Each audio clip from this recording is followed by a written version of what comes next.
rahmat serta karunia-Nya pada kesempatan hari ini kita bisa berkumpul pada acara desiminasi atau pengibasan modul 1.4 tentang budaya positif.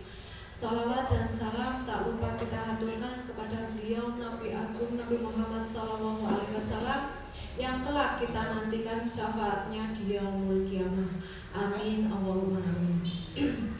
Yang terhormat kepada Bapak Bayu Noviansa selaku Kepala Sekolah SD Negeri 14 Mulyoharjo, kepada yang terhormat Bapak Ibu Dewan Guru, pada kesempatan siang hari ini izinkan saya selaku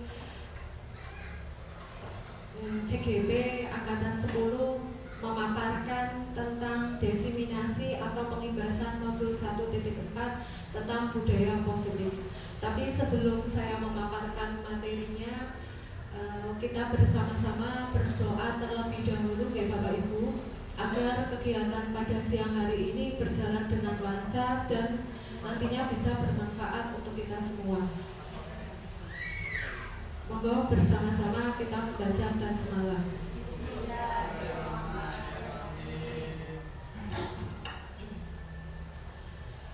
Untuk pemaparan kali ini yaitu tentang desiminasi atau pengibasan modul 1.4 tentang budaya positif. Nah,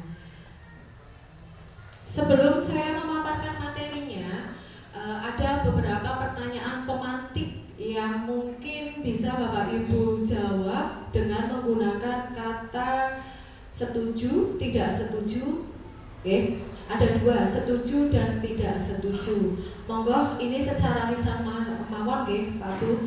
Untuk yang pertama, hukuman dapat mendisiplinkan anak. Menurut pemahaman Bapak Ibu, kalau hukuman itu kira-kira dapat mendisiplinkan anak atau tidak? Tidak, setuju? Setuju? Setuju? Oke. Terus monggo. Tidak ya. Terus yang kedua, pemberian hukuman dengan hal positif seperti membaca atau membersihkan halaman sekolah dapat meningkatkan disiplin anak. Setuju atau tidak Bapak Ibu? Setuju. Oke. Terus yang ketiga, memberi penghargaan dapat meningkatkan motivasi belajar anak. Setuju. Oke, saya simpan dulu jawabannya Bapak Ibu. Nah, kita berlanjut. Untuk pertemuan kali ini, topik utama yang akan kita bahas yaitu yang pertama itu tentang disiplin positif dan nilai-nilai kebajikan universal. Yang kedua itu teori motivasi, hukuman dan penghargaan restitusi. Yang ketiga keyakinan kelas. Keempat kebutuhan dasar manusia dan dunia berkualitas. Kelima restitusi 5 posisi kontrol. Yang keenam restitusi segitiga restitusi. Kita masuk ke pembelajaran 2.1, disiplin positif dan nilai-nilai kebajikan universal. Nah, di sini perubahan paradigma. Saya contohkan dulu, ini ada kegiatan kepalan tangan, di mana kepalan tangan ini ada dua orang antara A dan B. Setelah itu ada yang A ya itu sebagai Anda dan yang B itu sebagai teman Anda. Anda itu memegang ya sesuatu terus dikepalkan kayak gitu. Ini contohnya sobeklah secari kertas kecil, tulislah benda atau sesuatu yang sangat berharga. Nah, Anda memegang sesuatu yang berharga di kepalan tangan Anda itu. Terus teman Anda itu mencoba dengan sekuat tenaga dengan berbagai cara untuk meminta Anda memberikan benda tersebut. Terus teman Anda itu dengan bujukan, dengan mengancam, menghardik, merayu, menyuap apa saja agar dapat membuka kepala tangan Anda. Apa yang terjadi? Kira-kira apa yang terjadi? Padahal itu yang berharga sekali buat jenengan. Tapi karena bujukan, karena rayuan, karena suapan, itu menurut panjenengan sendiri membuka tidak kepala tangannya panjenengan? Karena itu hal yang penting buat jenengan. Perlu dibuka tidak? Tidak, ya. Terus yang lain, padahal itu penting, penting sekali.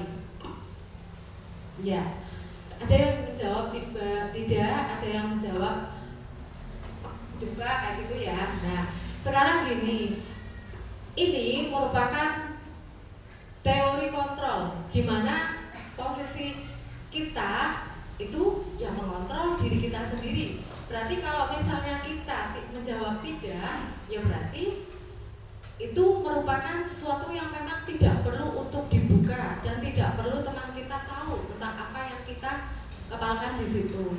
Nah, terus kalau misalnya kita perlu membukanya dan teman panjenengan itu tidak perlu untuk memaksa panjenengan untuk membukanya, karena sama-sama bisa mengontrol diri. Dalam artian teman panjenengan memintanya dengan halus, dengan lembut, dan panjenengan memberitahunya juga dengan yang sukarela seperti itu.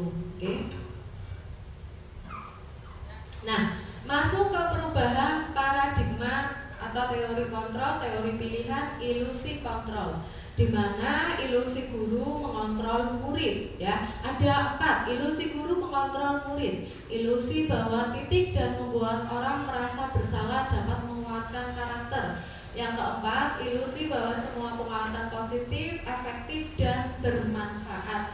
Terus yang keempat, ilusi bahwa orang dewasa memiliki hak untuk memaksa, gitu.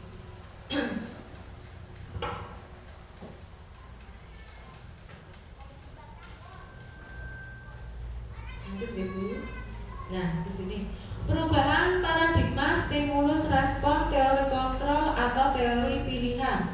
Siapa sesungguhnya yang memiliki kontrol? Nah, seperti contoh tadi kepalan tangan, ya. Karena kita memiliki sesuatu yang berharga, tentunya kita bisa mengontrol diri kita sendiri. Okay? Di sini ada 2 teori stimulus respon dan teori kontrol atau pilihan. Stimulus respon itu dimana kita mencoba mengubah orang agar berpandangan sama dengan kita.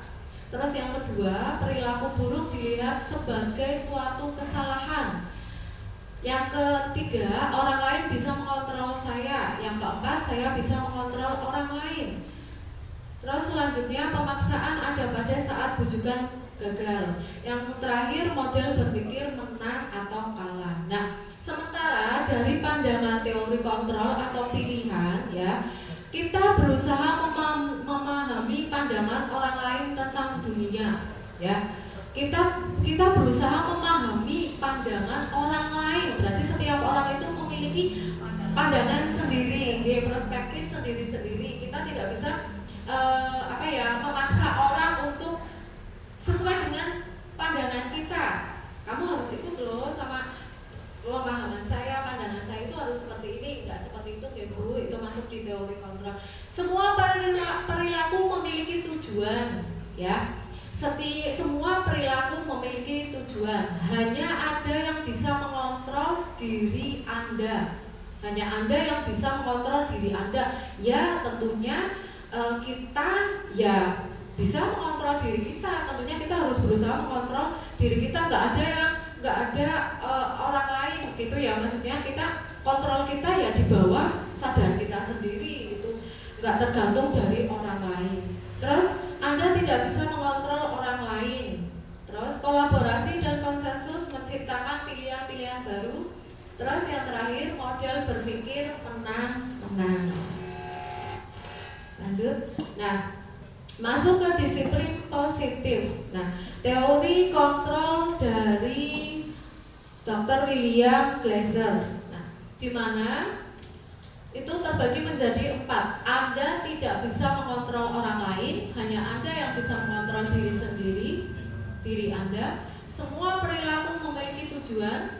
model berpikir menang-menang, kolaborasi dan konsensus menciptakan pilihan-pilihan baru. Terus yang terakhir, realitas kebutuhan kita berbeda. Kita berusaha memahami pandangan orang lain tentang dunia. Setiap orang memiliki gambaran berbeda. Nah, di sini yang pertama kita bahas dulu, untuk Anda tidak bisa mengontrol orang lain, hanya Anda yang bisa mengontrol diri Anda sendiri. Nah, di sini makna disiplin, belajar kontrol diri dengan menggali potensi kita. Tentunya setiap orang itu memiliki potensi sendiri-sendiri ya Bapak Ibu, agar tercapai tujuan mulia, yaitu sesuatu menjadi seseorang yang kita inginkan berdasarkan nilai-nilai yang kita hargai. Nah, terus masuk ke semua perilaku memiliki tujuan. Nah, di sini setiap perilaku itu adanya teori motivasi, tentunya adanya teori motivasi atau dorongan semangat G. Nah, yang pertama itu untuk menghindari hukuman, yang kedua untuk mendapatkan imbalan, itu motivasi secara ekstrinsik, motivasi ekstrinsik atau motivasi dari luar. Terus untuk menghargai diri sendiri itu nanti akan menciptakan nilai-nilai kebajikan universal ya. Dalam hal ini keyakinan kelas atau kesepakatan kelas. Nah, ini merupakan motivasi intrinsik atau dari dalam. Nah, yang ketiga, model berpikir menang-menang, kolaborasi dan konsensus menciptakan pilihan-pilihan baru. Ini adanya 5 posisi kontrol. Yang pertama, penghukum. Apa sih itu penghukum? Nah, itu nanti kita bahas satu persatu. Yang kedua, pembuat rasa bersalah. Ya. Terus yang ketiga, teman. Terus 4, pemantau. Yang kelima, manajer. Nah, dari kelima kontrol ini tentunya nantinya kita akan bisa mengadakan sebuah identifikasi di mana kita bisa menyelesaikan sebuah masalah, di mana namanya itu segitiga restitusi. Yang pertama itu ya, segitiga restitusi itu sendiri memiliki beberapa tahapan. Tahapannya itu yang pertama menstabilkan identitas, kedua validasi kebutuhan, yang ketiga menanyakan keyakinan. Nah, ini nantinya dari segitiga restitusi ini nantinya akan menghasilkan sebuah kesepakatan kelas ya. Dari peraturan-peraturan kelas itu nanti akan membentuk sebuah nilai-nilai kebajikan universal atau yang dinamakan keyakinan kelas. Yang terakhir, realita kebutuhan kita berbeda. Kita berusaha memahami pandangan orang lain tentang dunia. Setiap orang memiliki gambaran berbeda. Itu ada 5 kebutuhan dasar manusia Bapak Ibu, di mana yang pertama itu bertahan hidup, penguasaan, kasih sayang dan rasa diterima, kesenangan dan kebebasan. Setiap orang itu tentunya harus terpenuhi 5 kebutuhan dasar manusia ini. Kalau misalnya tidak terpenuhi salah satunya, itu akan mengakibatkan sesuatu masalah yang terjadi di hidupnya. Kayak misalnya murid kita, kalau misalnya murid kita di sini 5 kebutuhan dasarnya itu tidak terpenuhi. Contohnya dalam hal kasih sayang. Pastinya anak tersebut akan selalu mencari perhatian di luar keluarga. Karena di dalam keluarga sendiri itu anak tersebut tidak merasakan kasih sayang. Makanya dia mencoba untuk mencari perhatian kepada gurunya dengan hal mungkin urusin sama temannya biar dilalui gurunya, seperti itu. Apa makna disiplin? Nah, berasal dari bahasa Latin, disiplin itu artinya belajar. Makna asal dari kata ini berkonotasi dengan disiplin diri dari murid-murid Sokrates dan Plato. Disiplin diri membuat orang menggali potensinya menuju sebuah tujuan apa yang dia hargai.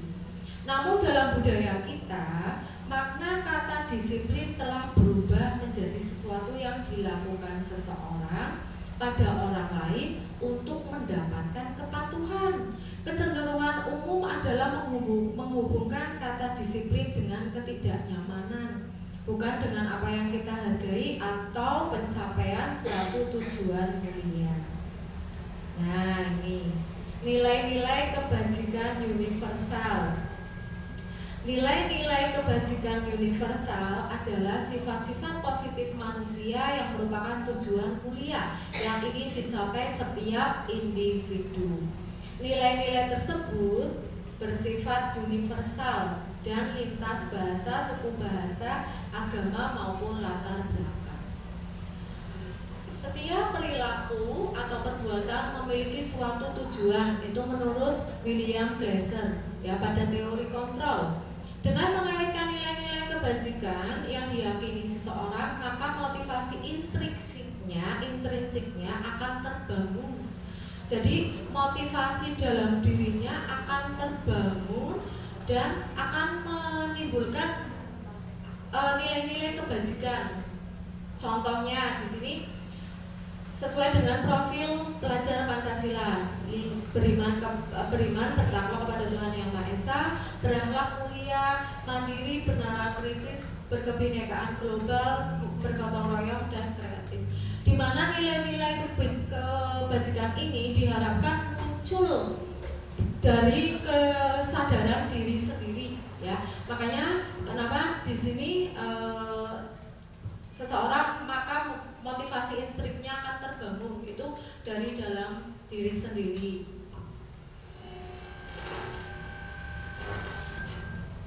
Yang kedua yaitu pembelajaran 2.2 teori motivasi, hukuman dan penghargaan restitusi.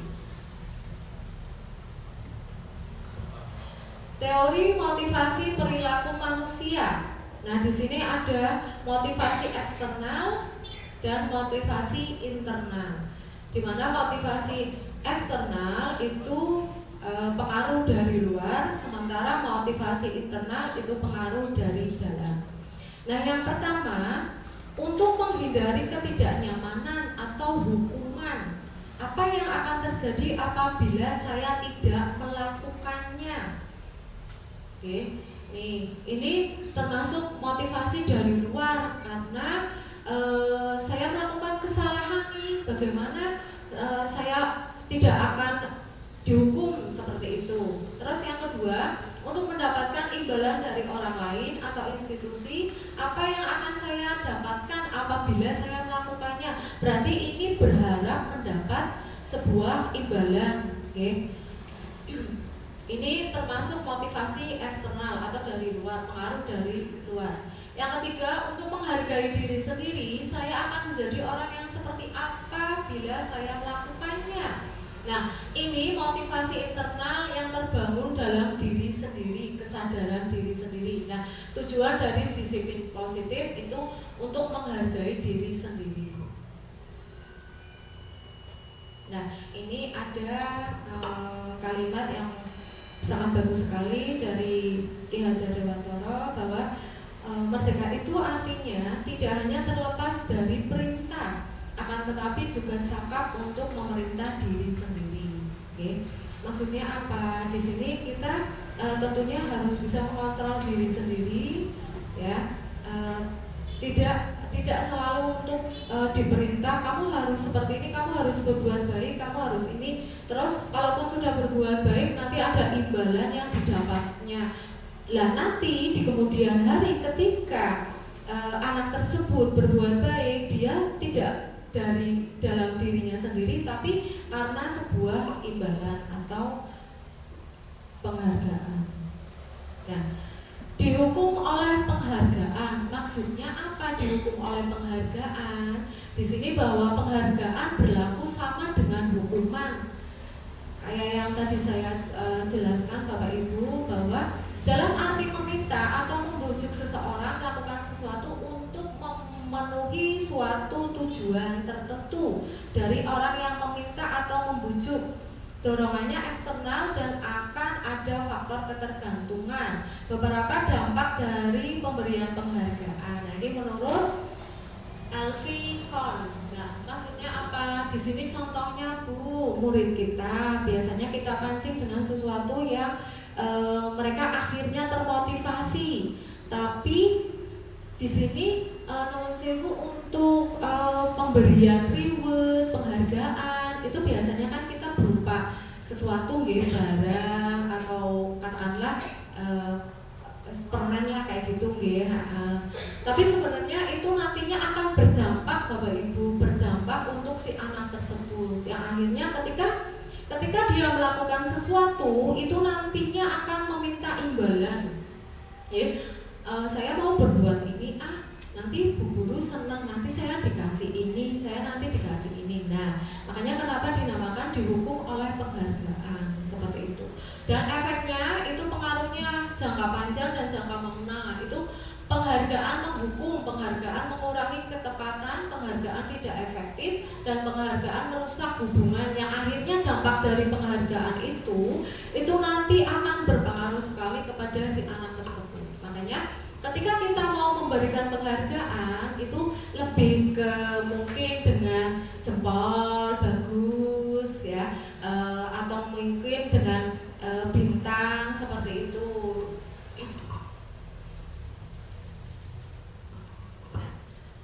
Dihukum oleh penghargaan juga. Di sini penghargaan menurunkan kualitas. Akhirnya penghargaan yang kita menurut guru itu berharga ya dan membuat anak itu nanti senang, tapi dimanfaatkan oleh yang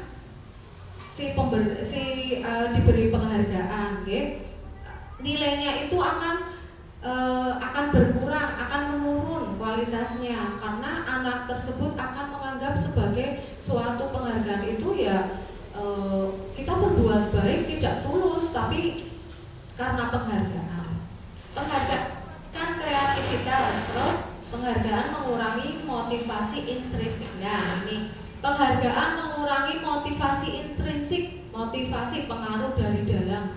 Jadi kalau kita mau berbuat sesuatu kayak anak, katakanlah murid kita kalau berbuat baik tadi, terus kalau misalnya ini kamu maju sini nomor 1 apa?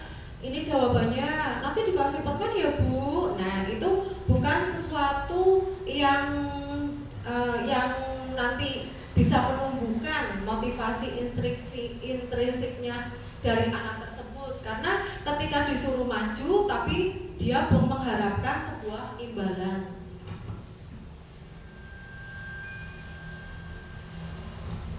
Selanjutnya, bentuk program kebajikan atau apresiasi.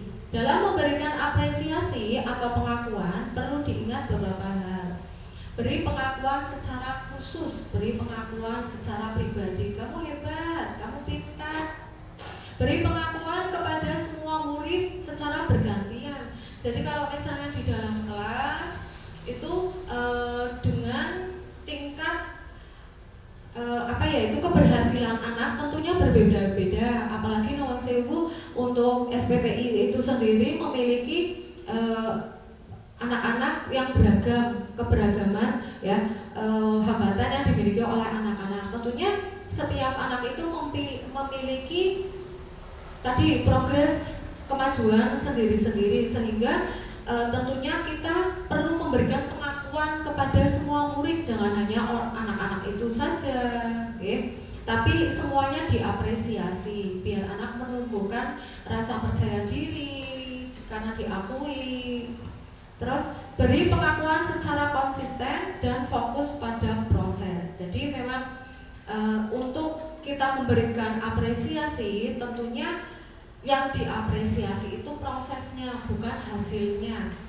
Bagaimana anak tersebut mengerjakan, prosesnya bagaimana? Oh ternyata seperti itu. Nah itulah yang perlu diapresiasi. Terus, nah di sini ada hukuman atau konsekuensi menurut Bapak Ibu guru. Kira-kira di sini ada tindakan guru mencatat 100 kali di dalam buku kalimat, saya tidak akan terlambat lagi karena terlambat ke sekolah. Menurut Bapak Ibu ini hukuman atau konsekuensi, sebelum saya berlanjut untuk materi hukuman atau konsekuensi. Kira-kira jawabannya apa ya Bu? Untuk yang pertama, mencatat 100 kali di dalam buku. ya di dalam buku kalimat saya tidak akan terlambat lagi. Hukuman atau konsekuensi menurut Bapak Ibu? Konsekuensi, okay. Terus lari mengelilingi lapangan basket 2 kali karena terlambat hadir di sekolah. Konsekuensi, ya. Terus murid diminta untuk push up 15 kali karena tidak menggunakan masker ke sekolah. Kira-kira konsekuensi atau hukuman? Monggo Pak Bagus. Hukuman atau konsekuensi Bu Sophia? Hukuman, nggih, enggak apa-apa Bu, monggo dijawab mawon nggih. Mas Adi, monggo. Hukuman, nggih. Menggantikan kertas tugas teman yang telah dicoret-coret. Hukuman atau konsekuensi? Konsekuensi, nggih. Terus membersihkan tumpahan air di meja tulis karena tersenggol pada saat belajar. Kira-kira hukuman atau konsekuensi? Terus murid disuruh untuk tidak mengenakan sepatu seharian di sekolah karena tidak mengenakan sepatu hitam. Jadi salah memakai sepatu. Nah, hukuman ya. Terus lari mengelilingi lapangan basket 2 kali karena terlambat 10 menit untuk pelajaran PJOK. Kira-kira hukuman atau konsekuensi? Konsekuensi, hukuman, konsekuensi. Ya, gak apa-apa. Jawaban berbeda nggih, gak apa-apa. Kita coba lihat nggih Pak Bu. Kira-kira jawabannya. Nah, mencatat 100 kali itu termasuk hukuman Bu. Terus lari mengelilingi lapangan basket 2 kali itu juga hukuman. Murid diminta untuk push up itu hukuman. Menggantikan kertas tugas teman yang telah dicoret-coret itu konsekuensi. Membersihkan tumpahan air di meja tulis karena tersenggol pada saat belajar itu konsekuensi. Terus murid disuruh itu hukuman deh. Yang terakhir lari mengelilingi lapangan basket 2 kali karena terlambat 10 menit. Nah, itu konsekuensi. Coba nih, hukuman. Nah, di sini ada penjelasannya Bu, antara hukuman dan konsekuensi. Jadi memang berbeda nggih ketika kita menghukum dan kita memberikan sebuah konsekuensi. Hukuman itu dijelaskan bahwa sesuatu yang menyakitkan harus terjadi. Tentunya kita nggak mau ya kalau kita dihukum. Itu kan memang kata negatif gitu ya, hukuman kayak gitu. Nah, itu sesuatu yang menyakitkan dan harus terjadi. Kalau kita memang melanggar ya memang harus dihukum. Nah, sementara konsekuensi itu sesuatu harus terjadi ya. Tidak menggunakan kata menyakitkan karena konsekuensi ya akibat dari apa yang sudah diperbuat yang dilakukan. Nah, membuat anak sakit fisik maupun hati untuk jangka waktu yang lama. Tentunya kalau hukuman itu nantinya akan membekas ya, akan membekas di diri anak tersebut, mungkin di mindset anak tersebut ya, karena berupa fisik maupun hati. Biasanya, oh kamu kok seperti ini, kamu kok seperti ini. Kamu sering ya, kadang memang ada guru yang seperti itu, kamu nggak boleh seperti ini, kamu nggak boleh seperti ini. Nah, itu sebenarnya masuk ke hukuman dan itu nanti akan berdampak pada masa depan anak atau jangka waktu yang lama. Dia akan mengenal terus untuk apa yang sudah dikatakan sama bu gurunya. Atau misalnya secara fisik membuat anak sakit kayak tadi lari, mengitari, itu kan secara fisik gitu ya. Tapi kalau konsekuensi itu membuat anak merasa tidak nyaman dalam jangka waktu yang pendek, okay? Dalam jangka waktu yang pendek. Nah, anak membenci kedisiplinan. Hukuman anak membenci kedisiplinan. Akhirnya karena dihukum, anak akhirnya membenci. Lah, nggak mau terlambat lagi lah, seperti itu. Terus kalau konsekuensi, anak menghargai disiplin karena kita tahu bahwa makna atau manfaat dari disiplin itu bagus sekali. Terus hukuman itu paksaan, akhirnya paksa. Akhirnya memaksakan diri. Ya bislah saya tak berangkat pagi karena nanti dihukum, ya. Tapi kalau konsekuensi itu stimulus atau tanggapan. Terus mendorong anak menyakiti diri sendiri. Konsekuensi mendorong anak agar mudah disesuaikan, menyesuaikan diri. Untuk hukuman, konsep diri yang buruk, konsekuensi konsep diri yang baik. Anak belajar untuk menyembunyikan kesalahan, hukuman. Anak belajar untuk mematuhi peraturan. Nah, terus hukuman, marah, rasa bersalah, dipermalukan, merasa tak dihargai. Nah, itu kalau hukuman Pak Bu, biasanya anak ketika dihukum itu malah justru anak tersebut malah akan marah, tidak akan mematuhi, malah dia akan membangkang, menjadi anak yang pembangkang. Tapi ketika kita dekati secara pendekatan hati dan hati persuasif, betul sekali kata Bu Yani, itu malah justru membuat anak itu tidak akan melakukan kesalahan lagi. Dia malah justru akan merasa bersalah. Aduh, saya harusnya nggak seperti ini biar Pak Guru, Bu Guru nggak marah seperti itu, ya. Dan tentunya anak akan merasa tak dihargai walaupun para guru itu tahu kalau anak itu memang berbuat salah, tapi setidaknya ada cara lain untuk membuat anak itu akhirnya bisa sadar diri seperti itu, Bapak Ibu. Terus kehilangan hak, untuk konsekuensi kehilangan hak dibuat tidak nyaman, diasingkan untuk sementara waktu. Nah, sekarang apa itu restitusi? Nah, restitusi adalah proses menciptakan kondisi bagi murid untuk memperbaiki kesalahan mereka. Nah, jadi ketika seorang murid itu melakukan sebuah kesalahan, itu jangan langsung dihukum, Pak Bu. Oke, jangan langsung dihukum, karena tadi efek dari memberi hukuman itu memang ada efeknya untuk anak tersebut, apalagi untuk jangka waktu yang lama. Nah, di sini ada yang namanya proses restitusi, di mana proses itu menciptakan kondisi bagi murid untuk memperbaiki kesalahan mereka, sehingga mereka bisa kembali pada kelompok mereka dengan karakter yang lebih kuat. Restitusi juga merupakan proses kolaboratif yang mengajarkan murid untuk mencari solusi untuk masalah mereka. Nah, dan membantu murid berpikir tentang orang seperti apa yang mereka ingin menjadi, tujuan mulia atau tujuan mulia, dan bagaimana mereka harus memperlakukan orang lain. Ini menurut Gaussen. Jadi ketika anak melakukan sebuah kesalahan, tentunya kita sebagai seorang guru itu jangan langsung memberi hukuman, tapi kita membuat sebuah restitusi di mana mencari solusi bersama, kita diskusikan bersama sama anak tersebut. Sini Mas, kenapa kok kamu berbuat seperti itu? Tentunya anak tersebut memiliki alasan. Jangan kita sebagai guru beralasan kamu salah, kamu berbuat salah, tidak seperti itu. Tapi kita tanyakan dulu baik-baik sama anak tersebut. Kenapa kamu berbuat seperti ini? Kenapa kamu berbuat seperti itu? Nah, nantinya di mana kita akan menemukan sebuah solusi untuk masalah yang terjadi. Nah, selanjutnya 9 ciri-ciri dari restitusi.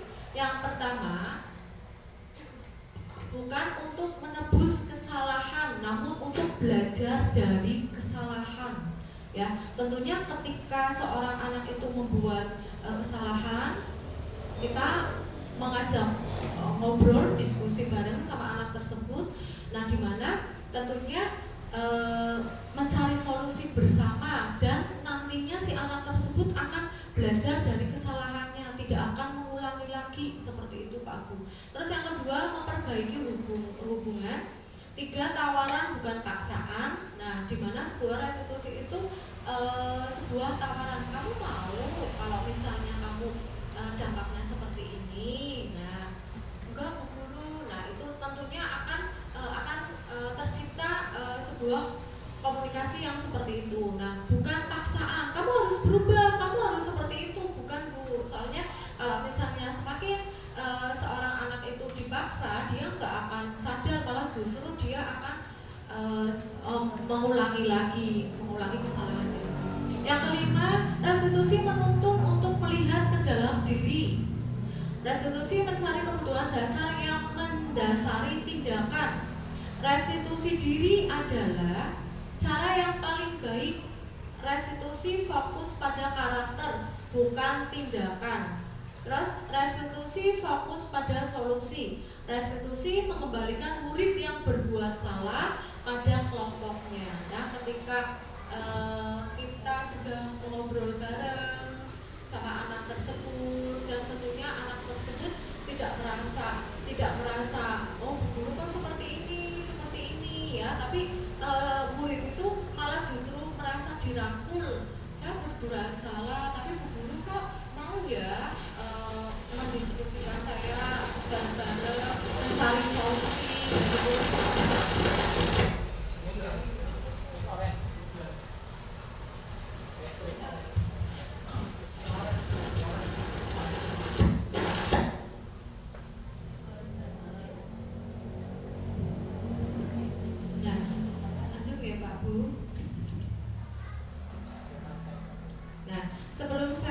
Keyakinan kelas di pembelajaran 3, di sini saya ada tampilan berupa video.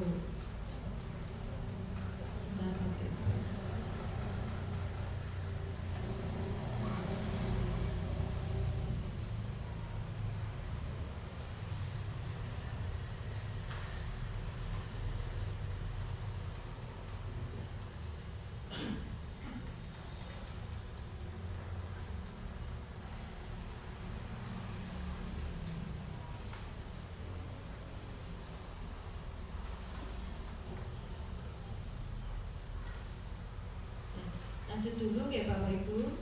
Yang ketiga, pembelajaran ketiga yaitu keyakinan kelas.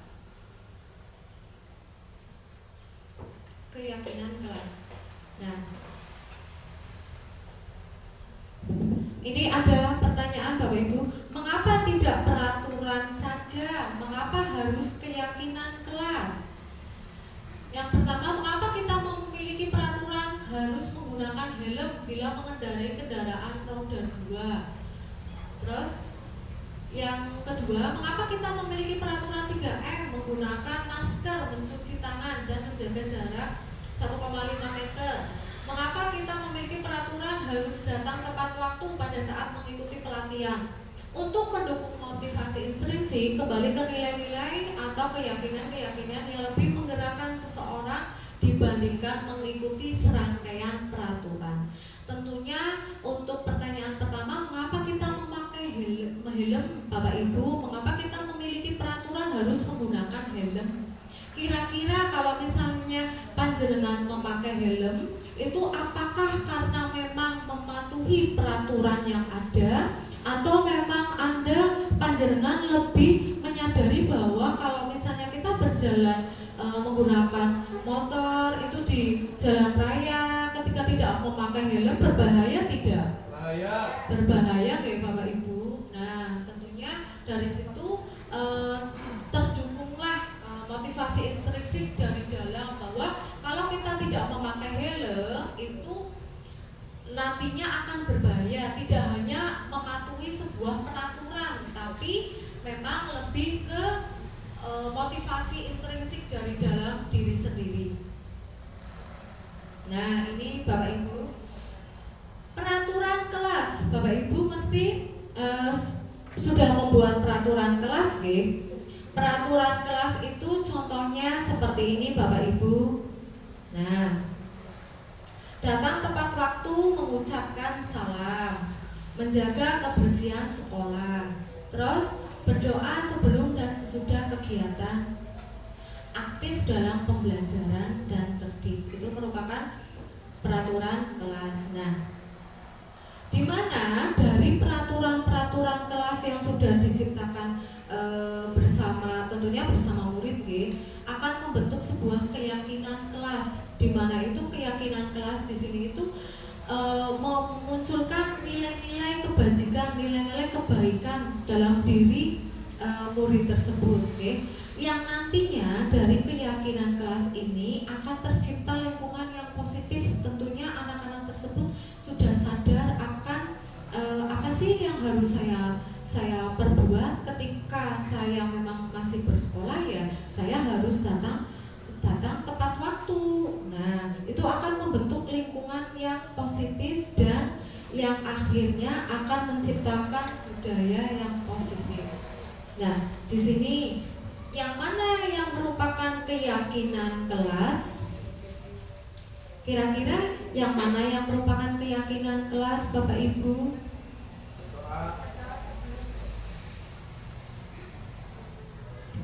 Ini ada kesepakatan kelas datang tepat waktu, mengucapkan salam, menjaga kebersihan sekolah, terus berdoa sebelum dan sesudah kegiatan, aktif dalam pembelajaran. Nah, kira-kira yang merupakan keyakinan kelas yang mana? Keyakinan kelas itu di mana nanti akan memunculkan nilai-nilai kebaikan, nilai-nilainya, bukan poin-poinnya.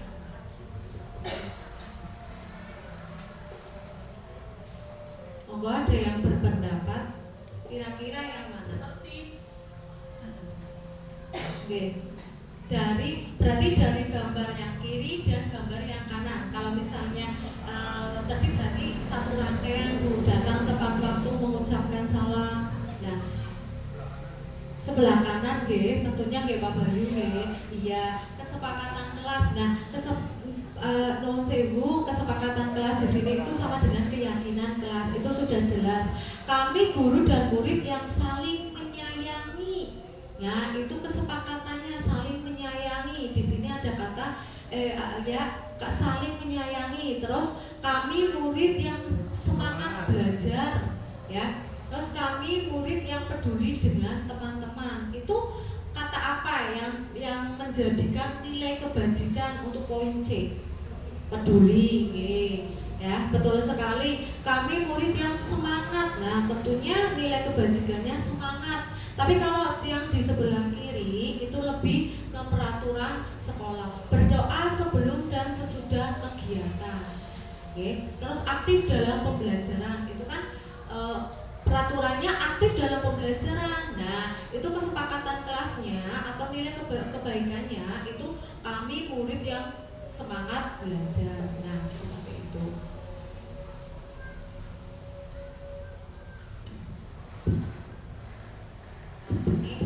Pak Bu, di sini ada peraturan dan keyakinan kelas. Contohnya Bu, ini selalu kembalikan buku ke tempatnya. Kira-kira ini peraturan, keyakinan kelasnya bagaimana Bu? Selalu kembalikan buku ke tempatnya. Terus dilarang mengganggu orang lain. Ini saya ambil contoh dilarang mengganggu orang lain. Berarti kira-kira itu keyakinan kelasnya apa? Kita harus saling menghargai, menyayangi, terus menghormati. Nah, terus kira-kira yang nomor 3, hadir di sekolah 15 menit sebelum pembelajaran dimulai. Keyakinan kelasnya apa ya Bu? Kira-kira nilai-nilai kebajikan yang terkandung dalam peraturan ini, peraturan kelas ini, hadir di sekolah 15 menit sebelum pembelajaran dimulai. Kira-kira nilai kebaikannya apa? Nah, ya kedisiplinan. Terus dilarang melakukan kekerasan, menyayangi, betul. Terus dilarang menggunakan narkoba. Narkoba itu efeknya kemana? Kesehatan. Nah, itu kesehatan, keselamatan. Nah, bergantian atau menunggu giliran, antri, kesabaran, betul. Terus apalagi kira-kira? Nah, gunakan masker, kesehatan, keyakinan kelasnya jangan berlari di kelas atau koridor. Ini berarti keselamatan. Terus juga bisa menghormati orang lain, barangkali di situ banyak orang, ya. Nah, kita bisa melihat. Nah, ini selalu kembalikan buku ke tempatnya. Nah, itu peraturannya. Tapi nilai-nilai kebaikan yang akan kita dapatkan dari peraturan itu akan membuat kita itu bertanggung jawab. Selalu kembalikan buku ke tempatnya. Berarti Jadi bagaimana anak tersebut dididik untuk bertanggung jawab, okay? Kita membuat keyakinan kelasnya, menumbuhkan rasa tanggung jawab pada murid. Nah, terus dilarang mengganggu orang lain. Nah, di sini menghormati orang lain. Hadir di sekolah 15 menit sebelum pembelajaran dimulai, okay? Menghormati orang lain dan berkomitmen, ya. Terus ada tambahan lagi tadi disiplin, gitu, okay? Dilarang melakukan kekerasan. Nah, keselamatan, menghormati orang lain, terus dilarang menggunakan narkoba, itu keyakinan kelasnya, kesehatan atau nilai-nilai kebaikannya itu kesehatan. Bergantian atau menunggu giliran, menghormati orang lain, bersabar tentunya nggih, karena menunggu ini berarti kita menumbuhkan rasa bersabar atau sabar gitu. Gunakan masker, kesehatan atau keselamatan. Terus jangan berlari di kelas atau koridor. Keselamatan atau keamanan. Tentunya kalau misalnya keyakinan kelas yang ditumbuhkan dari peraturan jangan berlari di kelas atau koridor itu bisa membahayakan orang lain. Oke, tentunya keselamatan, keyakinan kelasnya keselamatan dan keamanan. Terus lanjut ya Pak Bu, di sini pembelajaran 4 kebutuhan dasar manusia dan dunia berkualitas. Nah di sini Bu, kasih sayang dan rasa diterima, penguasaan, bertahan hidup, kebebasan dan kesenangan. Berarti untuk kebutuhan dasar manusia itu harus terpenuhi ada 5, okay? Yang pertama itu kasih sayang, rasa diterima, kedua penguasaan, ketiga kebebasan, keempat kesenangan dan bertahan hidup. Nah, dari sini Bu, 5 kebutuhan dasar hidup manusia, 5 kebutuhan dasar manusia. Kira-kira kalau misalnya ada salah satu kebutuhan dasar dari manusia yang tidak terpenuhi, dari tidak terpenuhinya kasih sayang dari keluarga, itu kira-kira apa ya Bu yang akan didapatkan? Terutama anak didik kita ya Pak Bu, kalau misalnya anak didik kita tidak mendapatkan kasih sayang dari orang tua, itu tentunya di sekolah dia akan apa Bu? Mencari perhatian, terus dia akan usil, betul sekali, dia akan usil, dia temperamen, dia akan selalu menganggap dirinya betul, padahal itu bagian dari salah satu menarik perhatian dari gurunya, biar gurunya itu perhatian, karena memang perhatian itu tidak didapatkan dari orang tuanya.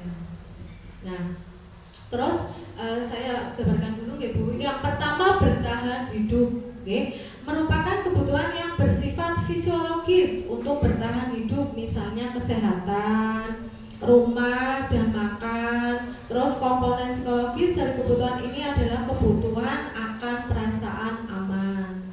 Terus yang kedua, kebutuhan cinta dan kasih sayang, kebutuhan untuk diterima. Kebutuhan ini termasuk kebutuhan psikologis yang meliputi kebutuhan akan hubungan dan koneksi sosial. Kebutuhan ini memberikan dan menerima kasih sayang.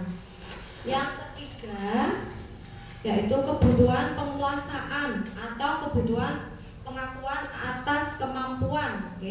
Kebutuhan ini berkaitan dengan kekuatan untuk mencapai sesuatu, menjadi terampil, menjadi kompeten, diakui atas prestasi dan keterampilan, didengarkan dan memiliki rasa harga diri. Siswa yang mempunyai kebutuhan pengakuan yang tinggi biasanya akan selalu ingin menjadi pemimpin, suka mengamati sebelum mencoba hal baru, dan merasa kecewa jika melakukan kesalahan, rapi, sistematik, dan selalu ingin mencapai yang terbaik. Yang keempat yaitu kebutuhan kebebasan, ya, atau kebutuhan akan pilihan, merupakan kebutuhan yang Yang kelima, kebutuhan kesenangan atau kebutuhan untuk merasa senang merupakan kebutuhan untuk mencari kesenangan, bermain dan tertawa. Sesuai dengan kebutuhan kesenangan yang tinggi biasanya akan menikmati apa yang dilakukan. Konsentrasi melakukan hal yang disenangi, suka permainan, suka mengoleksi barang, dan suka melucu atau bergurau. Kalau misalnya ada seorang anak yang ternyata untuk kebutuhan dasarnya tidak terpenuhi pada poin kebutuhan kesenangan, jadi ketika dia bermain dia disuruh untuk les, dia tidak boleh untuk bermain dengan teman-temannya, tidak boleh untuk menonton televisi, selalu ada larangan-larangan ketika di rumah. Dan tentunya di sekolah itu akan memunculkan perilaku yang memang dia mencari perhatian dari gurunya. Seperti itu nggih Pak Bu. Pembelajaran yang kelima yaitu 5 posisi kontrol. Apa mau ice breaking dulu Pak Bayu? Enggak, kalau misalnya mau ice breaking, tapi saya minta tolong untuk berdiri. Monggo berdiri. Iya. Tolong Bapak Ibu berdiri. Saya minta tolong nanti mengikuti gerakan saya. Saya senang hidup sehat bermanfaat. Bagaimana gerakannya? Kalau saya seperti ini. Saya. Kepala soal ngarep deh.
Di mana 5 posisi kontrol menurut Diana Goosen itu terdapat 5 posisi kontrol seorang guru terhadap siswanya. Yang pertama itu penghukum. Nah, di sini yang bertuliskan merah ya Bapak Ibu, penghukum. Terus membuat rasa bersalah teman, pemantau dan manajer. Kira-kira posisi kita itu sekarang ada di poin mana, ada di yang mana nggih Bapak Ibu. Nah, kita bahas bersama-sama ya. Motivasi di sini ada guru berbuat, guru berkata, hasil kaitan dengan dunia berkualitas, murid berkata, dampak pada murid. Nah, ini dukungannya, contoh atau dukungan nggih. Terus menghindari hukuman itu penghukum dan pembuat rasa bersalah. Maksudnya apa? Guru berbuat seperti ini, menghardik, menunjuk-nunjuk, menyakiti, menyindir sama muridnya aja kok seperti itu nggih Pak Bu, padahal itu merupakan posisi kontrol di mana guru itu sebagai penghukum. Berarti guru itu nuwun sewu kalau anak berbuat salah itu langsung menghukum, tidak melakukan restitusi terlebih dahulu, nggih. Dan itu akan berdampak pada anak. Nah, guru berkata, "Kak, kalau kamu tidak melakukannya, awas ya, rasakan." Nah, dengan penuh ancaman. Kamu nggak boleh seperti itu, nanti kamu akan seperti ini. Nah, itu contohnya. Hasilnya dari 5 posisi kontrol guru sebagai penghukum itu hasilnya memberontak, menyalahkan orang lain, dan tentunya akan berbohong. Itu dampak dari kalau seorang guru itu sukanya menghukum atau menjadi penghukum. Itu efeknya yang akan diterima malah justru anak akan memberontak. Nah, kaitan dengan dunia berkualitas, murid meletakkan guru di luar dunia berkualitas. Maksudnya dia seorang murid itu tidak akan menganggap gurunya itu hebat dan berkualitas seperti itu Bu, karena memang yang ada di pikirannya Bu guru galak, Bu guru ini, Bu guru itu. Nah itu nanti efeknya seperti itu. Terus murid akan selalu berkata, biarkan saja, nanti juga marah-marah lagi. Nah efeknya seperti itu, malah akan ngecek. Biarkan saja, kan sudah biasa kalau saya berbuat salah, Bu guru marahin itu, terus habis itu nanti saya berbuat salah lagi, terus saya dimarahin lagi. Nah nanti akan selalu mengulang hal-hal yang seperti itu. Terus dampaknya, nah ini dampak pada murid itu mengulangi kesalahan, tidak akan memperbaiki, malah justru akan mengulangi kesalahannya terus. Kayak misalnya kamu kok mukul itu, iya, nggak apa-apa, kayak gitu ya. Tapi kalau guru kamu menanyakan dengan baik-baik, kenapa kamu memukul anak itu? Mesti kamu punya alasannya ya. Yuk sini bercerita sama bu guru. Kenapa kamu tadi mukul anak itu? Mestinya nanti anak akan bercerita dengan sendirinya dan akan memunculkan rasa nyaman. Ya, karena anak itu sebenarnya tidak akan melakukan sebuah kesalahan, tapi balik lagi ke tadi ada yang namanya kebutuhan dasar manusia, di mana memang ada beberapa yang tidak didapatkan murid di keluarganya, sehingga dia akan mencoba melampiaskannya di sekolah. Dan di sekolah di sini tentunya guru sebagai orang tua kedua harusnya jangan menciptakan suasana yang sama dengan yang di rumah, tapi tentunya kita akan mengidentifikasi kok anak berbuat seperti ini karena apa ya. Nah, ternyata di rumah itu keluarganya kok nggak perhatian karena ini karena itu. Nah, jadilah orang tua yang sesungguhnya panjenengan di sekolahan sebagai guru gitu yang nantinya mestinya akan berdampak pada siswa. Nah, terus yang kedua, membuat rasa bersalah. Guru berbuat menceramah dan mengatakan seharusnya ibu kecewa, seharusnya kamu kayak gini, nggak boleh kayak gini. Itu kan tadi harusnya ditaruh di sini, tapi kenapa kamu ambil seperti ini? Nah itu seharusnya. Terus ibu kecewa sekali sama kamu mas. Kamu kok kemarin nasihati, sekarang diulangi lagi. Nah terus kamu seharusnya, kamu sudah tahu ibu lelah sekali, terus ibu stres. Nah sampai bilang seperti itu kepada muridnya, kamu kok kayak gitu terus sih, jangan nih, kan seperti itu. Kamu sudah tahu, terus ibu capek tahu marahin kamu terus. Nah hasilnya menyembunyikan, menyangkal, dan akhirnya berbohong. Dia akan selalu memberi alasan. Saya tadi nggak seperti itu tahu bu guru, itu tadi yang itu bukan saya. Nah itu hasilnya akan seperti itu. Kalau misalnya kita sebagai guru itu selalu membuat rasa bersalah pada seorang murid. Nah kaitan dengan dunia berkualitas itu murid meletakkan guru di dalam dunia berkualitas. Nah ini terus murid berkata maafkan saya. Nah paling nanti maafkan saya ya bu, karena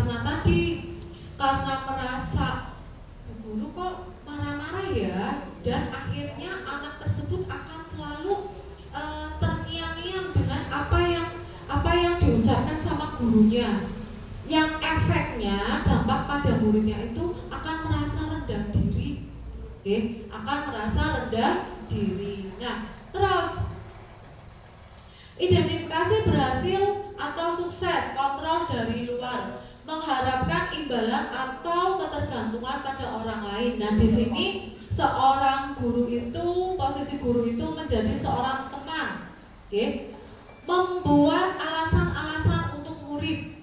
Ayolah lakukan demi ibu. Masa kamu tidak mau? Ingat tidak ibu pernah bantu. Ingat tidak ibu pernah bantu. Terus hasilnya nanti akan ketergantungan. Kaitan dengan dunia berkualitas, murid meletakkan guru sebagai orang yang sangat penting di dunia berkualitas.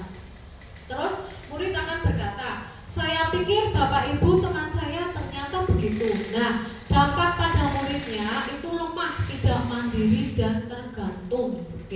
Akhirnya ketergantungan murid kepada gurunya. Terus sebagai posisi kontrol, sebagai pemantau, menghitung dan mengukur. Guru berkata, apa peraturannya? Menyesuaikan diri bila diawasi, itu hasilnya. Menyesuaikan diri bila diawasi. Jadi kalau seorang guru katakanlah anak ini benar kayak gitu nggak Bu, padahal sebenarnya kita sebagai pendidik itu nggak boleh melabeli seorang siswa Bapak Ibu. Kita nggak boleh melabeli murid kita itu dengan sebutan anak nakal, terus anak beler, itu sebenarnya nggak boleh, karena nuwun sewu dalam hal ini itu nantinya tidak akan memberikan efek positif yang baik untuk anak, tapi justru akan memberikan efek negatif kepada anak tersebut. Terus murid berkata, berapa banyak bintang yang saya harus peroleh, berapa halaman yang harus saya tulis. Dampaknya pada murid itu menitik beratkan pada sanksi atau hadiah untuk dirinya. Jadi seorang murid itu nanti akan selalu berharap kepada gurunya bahwa nanti bu guru juga nanti ngasih ini, saya mau berbuat baik. Kalau bu guru ngeliatin saya mau berbuat baik. Kalau bu guru ada di hadapan saya, siapa yang nggak punya pensil? Saya bu guru. Nah, tapi ketika tidak ada bu guru dan temannya tidak membawa pensil, itu dia tidak akan meminjami, karena dia akan merasa bu gurunya nggak mantau saya kok. Nah, seperti itu. Yang terakhir itu manajer, posisi guru atau posisi kontrol guru itu sebagai manajer, di mana guru berbuat mengajukan pertanyaan-pertanyaan. Apa yang kita yakin, terus apa yang bisa kau kerjakan untuk memperbaiki masalah ini. Hasilnya menguatkan pribadi. Kaitan dengan dunia berkualitas, murid meletakkan dirinya sebagai individu yang positif dalam dunia berkualitas. Terus murid berkata, bagaimana caranya saya bisa memperbaiki keadaan? Terus dampak pada muridnya mengevaluasi diri, bagaimana cara memperbaiki diri. Nah, 5 posisi kontrol ini sebenarnya harus dimiliki oleh seorang guru. Tapi ketika 5 posisi kontrol ini belum dimiliki oleh seorang guru, setidaknya posisi yang paling penting untuk dimiliki oleh seorang guru yaitu posisi di mana dia menjadi seorang manajer. Karena apa? Di sini dampak posisi guru menjadi seorang manajer itu akan memberikan dampak pada muridnya. Itu seorang murid itu akan selalu mengevaluasi diri. Kalau misalnya berbuat salah, terus kita ajak ngobrol, kita ajak diskusi, terus kita cari solusinya bersama-sama. Bila perlu, kalau misalnya memang 5 kebutuhan dasar dari murid itu tidak terpenuhi di keluarga, kita panggil keluarganya, terus kita diskusikan bersama, karena itu akan memberikan dampak mengevaluasi diri, bagaimana cara memperbaiki diri. Nah, selanjutnya, ini Bu, pernyataan-pernyataan, saya kecewa sekali dengan kamu. Nah, siapa sebagai guru itu posisinya di mana? Di membuat orang merasa bersalah, saya kecewa sekali dengan kamu. Nah, ini sudah ada keterangannya. Kamu tidak pernah benar melakukannya. Kamu tidak pernah benar melakukannya. Berarti dia selalu menghukum. Guru itu ada di posisi menghukum. Terus, ayolah lakukan demi ibu bapak. Nah, ini posisi guru sebagai teman. Terus, apakah kamu mau mendapatkan stiker bintang hari ini? Nah, ini sebagai pemantau. Ya. Terus, bagaimana kamu bisa menyelesaikan masalah ini? Nah, ini sebagai posisi sebagai manajer. Nah, ini yang diharapkan untuk semua guru itu agar memiliki posisi sebagai manajer. Terus, yang terakhir, kamu selalu yang paling terakhir.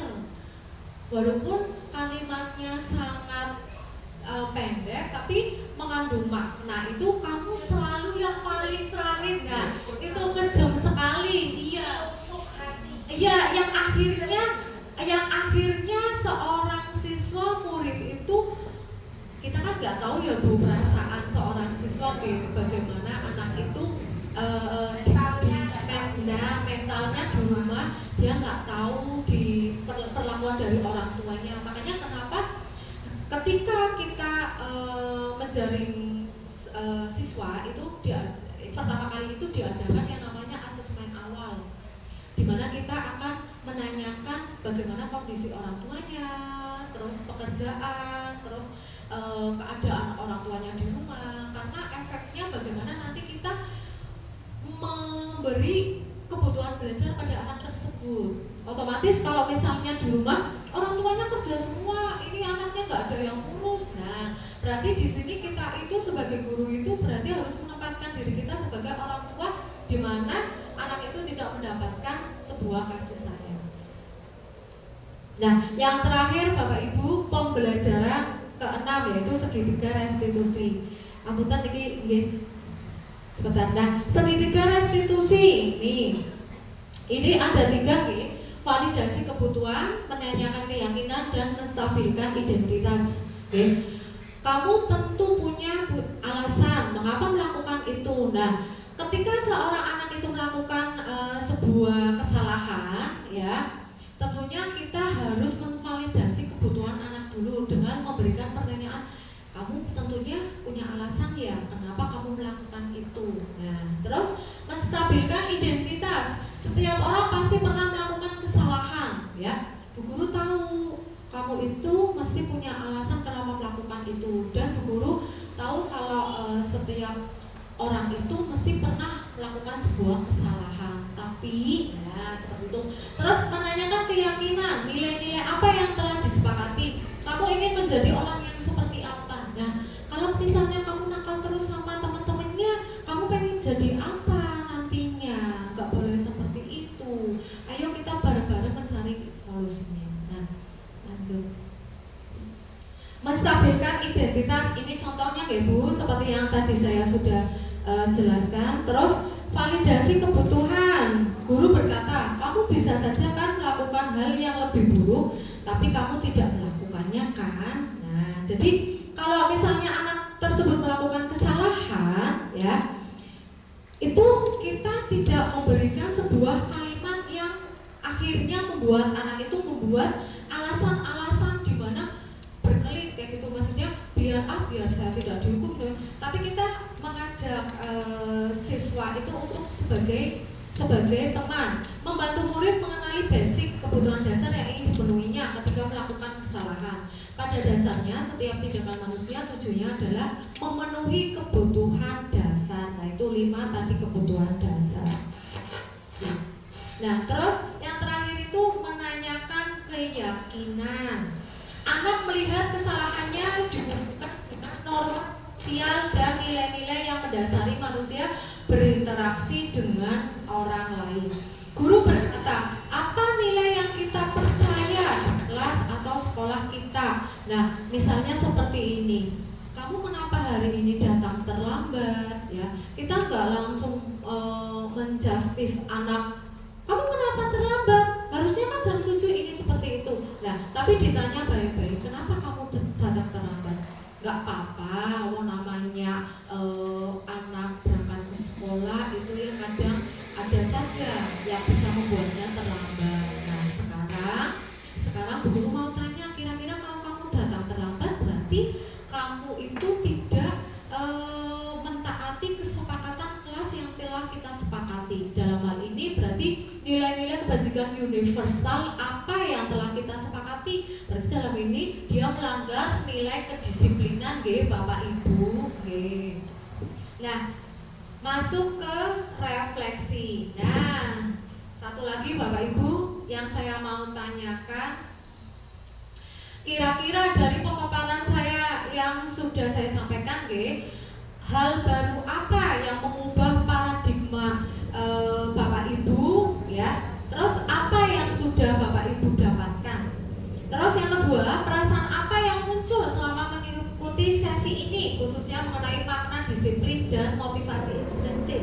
Yang ketiga, peran Among seperti apa yang saya telah lakukan selama mengikuti modul ini. Terus yang keempat, saya akan menjadi Among yang seperti apakah setelah mengikuti modul ini. Saya minta tolong dari 4 pertanyaan ini barangkali ada perwakilan dari Bapak Ibu yang mau menjawab, monggo. Dan kira-kira pada poin berapa? Monggo Bapak Ibu. Iya monggo. Oke, Bungki.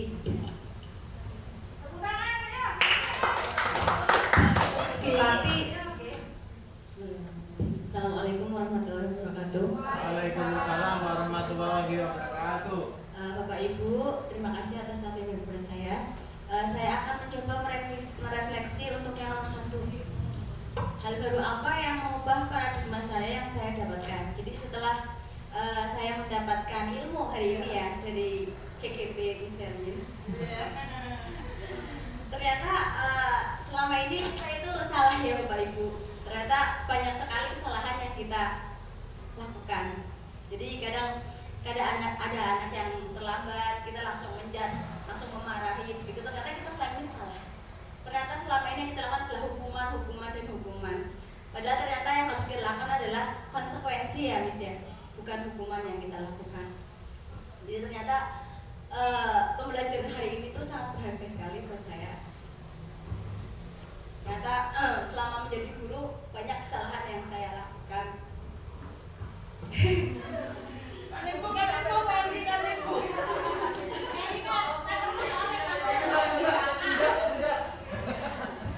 Dan alhamdulillahnya selama saya menjadi guru itu saya nggak pernah ngajar kelas rendah. Misalnya bagaimana kalau seperti Miss Hermin ya yang belum nalar kayak gitu ya, saya kelas tinggi itu yang udah nalar kan kita langsung langsung dimarahi anaknya. Ternyata itu salah. Jadi yang harus kita lakukan adalah kita mengetahui alasan kenapa anak berbuat seperti itu, harus ditanya dulu, jangan langsung menjudge anak gitu ya. Jadi terima kasih Miss Hermin, ilmu yang hari ini yang saya dapatkan itu sangat bermanfaat sekali buat saya. Dan terutama untuk mendidik anak saya juga ternyata saya salah. Ya Pak tidak Bapak Ibu. Jadi yang kita terapkan di rumah, di sekolah itu kita banyak melakukan kesalahan. Hal seperti ini juga bisa kita terapkan untuk anak kita. Kadang anak kita sering membangkang apa yang kita suruh nggak mau, ternyata kita salah selama ini. Jadi ini bisa diterapkan juga untuk anak-anak kita, Bapak Ibu di rumah juga bisa diterapkan di sekolah. Itu saja yang saya sampaikan. Terima kasih.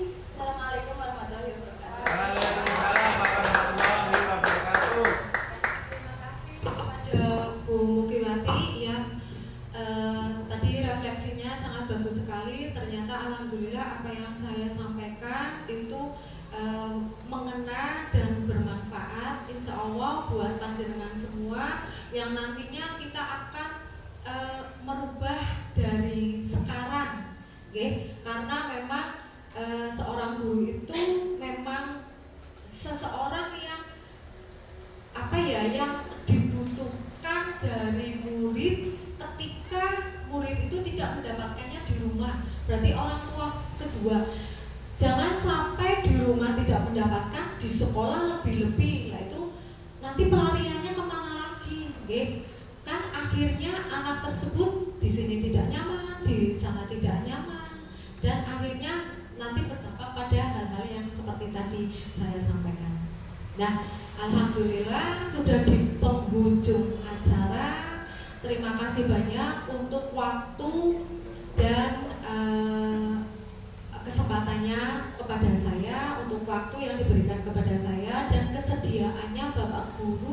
untuk menyimak apa yang saya paparkan pada hari ini.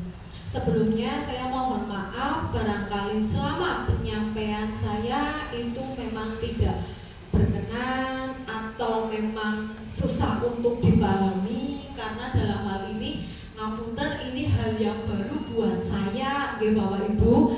Saya banyak belajar dari Pak Bayu dalam hal ini alumni CGP yang memang benar-benar